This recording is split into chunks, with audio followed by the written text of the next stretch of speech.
now. Democratic Congressman of Illinois, Krishnamoorthi, member of the Oversight and Intelligence Committees. Good to have you back on the show, Congressman. What is it about the Jeffrey Epstein case that has brought this rare bipartisan vote on the Hill? Well, I think, first of all, there's a desire for accountability and transparency with regard to these files. I think Democrats are united in calling for the files to be disclosed, whatever remains.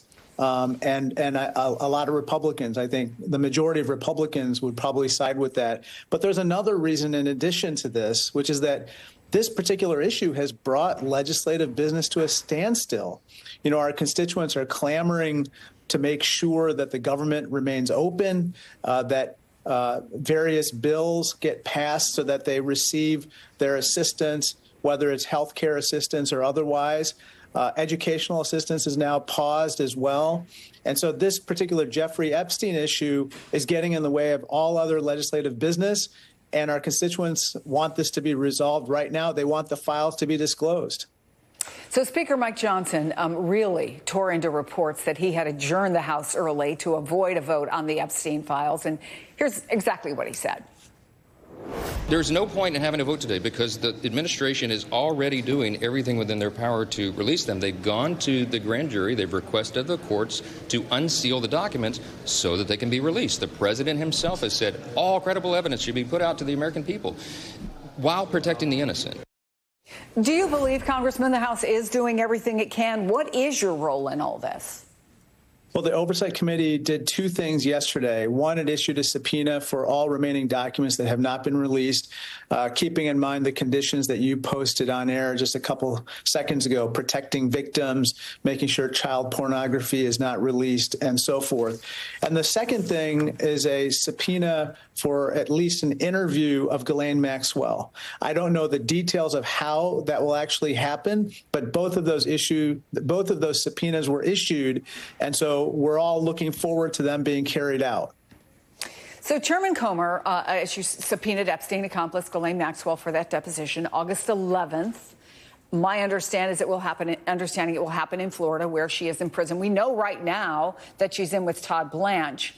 Right. Can you tell us, do you know who will go to the prison to talk to her, and what's the goal? I don't know who all will go to the prison to interview her. But what I do know is that, we're very concerned about the interview that's happening today with Todd Blanche. Like, exactly what is he doing there talking to her? And what I'm concerned about is whether any types of threats or inducements might be made to her, what exactly is going to be said to her to somehow shape the way in which she relates any further details about the files or what transpired with her and Epstein. And so I'm sure that that will also come up during the August 11th deposition. There's another question that's being raised. Blanche is, of course, the president's former attorney.